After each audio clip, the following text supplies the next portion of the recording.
여러분 안녕하세요. 신비한 지구여행 부석과 질석 부스에 오신 것을 환영합니다. 저희 부스에서는 마법같이 신기한 돌에 대해 소개하려고 합니다. 마법 같은 돌이 과연 무엇일지 여러분들 모두 궁금하실 텐데요. 저희와 함께 하나씩 알아볼까요? 첫 번째로 부석에 대해 먼저 알아볼까요? 부석이 무엇이며 어떠한 곳에 쓰이는지 알아보고 다른 다양한 암석들과의 비교 실험을 통해 부석에 대해 더 자세히 알아보겠습니다. 여러분들은 혹시 물 위에 돌이 둥둥 떠있는 현상을 보신 적이 있으신가요?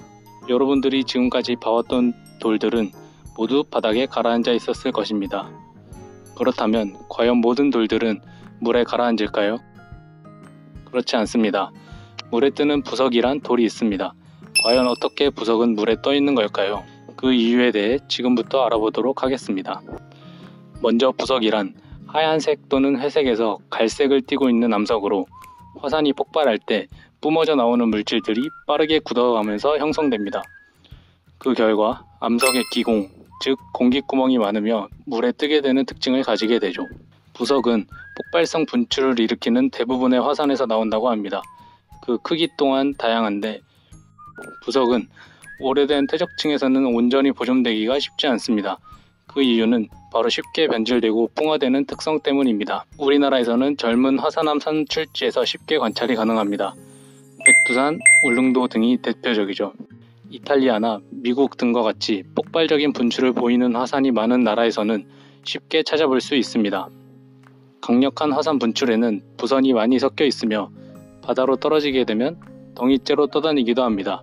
과거 인도네시아의 화산섬 크라카타우 화산이 분출한 이후 20년 동안 태평양에서는 부석덩이들이 때를 이뤄 떠다니기도 했습니다. 다음으로는 부석이 있는 기공을 살펴볼까요? 과연 이 기공들은 어떻게 만들어졌을까요? 기공이 형성되는 주요 원인은 화산이 폭발할 때 나오는 마그마 때문입니다.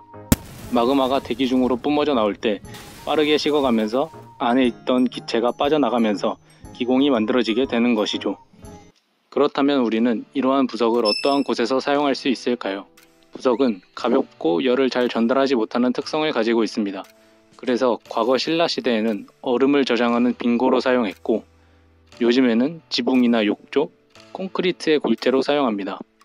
또한 부석은 산에 잘 견디어내는 성질, 즉 내산성이 강합니다. 그렇기에 이러한 성질을 이용해 황산 제조 장치에도 사용합니다.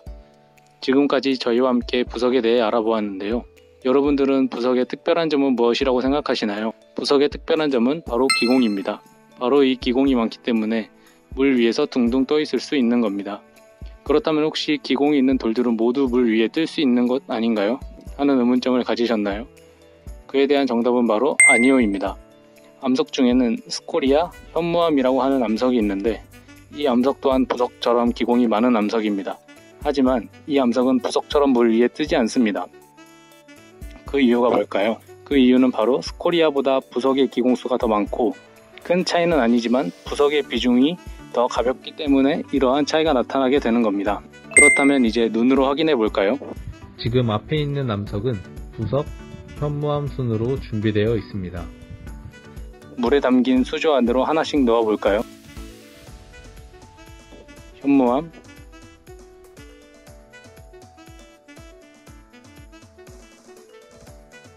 부석입니다. 여러분 지금 물 위에 몇 개가 떠 있나요? 하나가 물에 떠 있는데요. 이것이 부석입니다. 이렇게 기공이 있는 암석들이지만 부석이 기공의 수도 많고 비중이 가볍기에 물에 떠 있다는 것을 우리는 확인할 수 있습니다. 물 위에 뜨는 돌이 있다니 정말 마법 같죠? 부석이 물과 관련된 돌이라면 이번 돌은 불과 관련된 질석입니다. 이번에도 질석이란 무엇인지 먼저 알아보고 팽창 질석의 정의와 원리, 그리고 질석이 어디에 쓰이는지, 마지막으로 질석을 가열하여 팽창시키는 실험을 진행해 보겠습니다. 질석, 영어로 vermiculite라고 하는 이 광물은 과연 무엇일까요? 지금 화면에 보이는 이 광물이 바로 질석입니다. 지렁이와 비슷하게 생겼죠? 이러한 모양 때문에 vermiculite는 지렁이를 뜻하는 라틴어 vermicular에서 유래되었습니다. 질석이란 이렇게 큰 판상 입자들이 겹겹이 쌓인 형태의 회색, 하얀색 내지는 갈색의 점토 광물을 말합니다.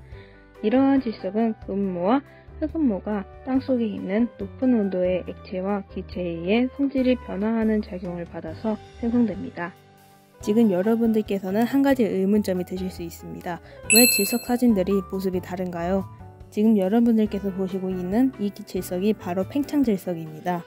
실생활에서 사용되는 질석 대부분이 이러한 팽창질석입니다.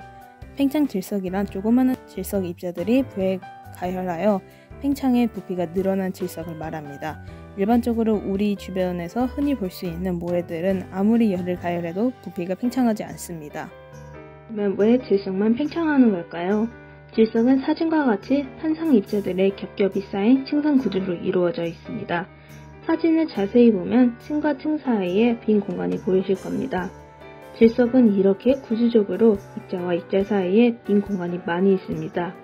질석은 층상의 원자 배열을 가지고 있고 층과 층 사이에 양이온과 물 분자를 함유하고 있습니다. 따라서 질석을 가열하면 물 분자가 팽창하게 되면서 질석이 부풀게 되는 거죠. 이해가 가시나요? 간단히 말해 액체 상태의 수분이 기체 상태의 수증기로 변하면서 부피가 팽창하게 되는 겁니다. 이렇게 팽창된 질석은 층층이 겹쳐져 있는 구조로 인해 여러 장점들이 있으며 이러한 장점들을 활용하여 실생활의 다양한 분야에서 쓰이게 됩니다.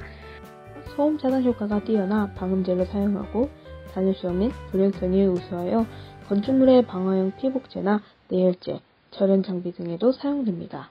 그리고 가볍고 물리 충격을 흡수하는 효과가 있어 파손 우려가 있는 물건들의 포장재나 경량 골재에도 사용합니다.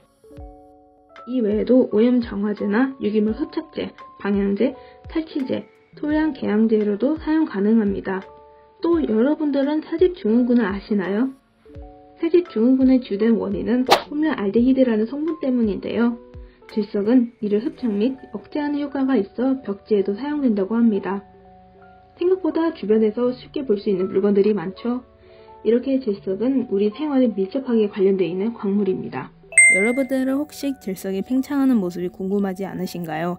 마지막으로 여러분들이 실제로 질석이 팽창하는 모습을 눈으로 보시기 위해 저희가 질석을 직접 가열해보는 실험을 준비했습니다. 실험에 필요한 준비물은 질석, 모래, 쟁반, 토치, 둥근체이며 모래 질석순으로 가열하는 실험을 진행해 보겠습니다. 먼저 여러분들이 주변에 흔히 볼 수 있는 일반적인 모래를 둥근체에 올려 가열해 보겠습니다.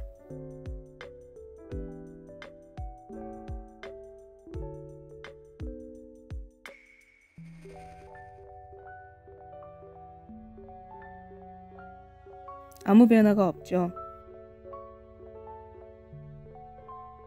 그럼 마지막으로 질석을 가열해 보겠습니다.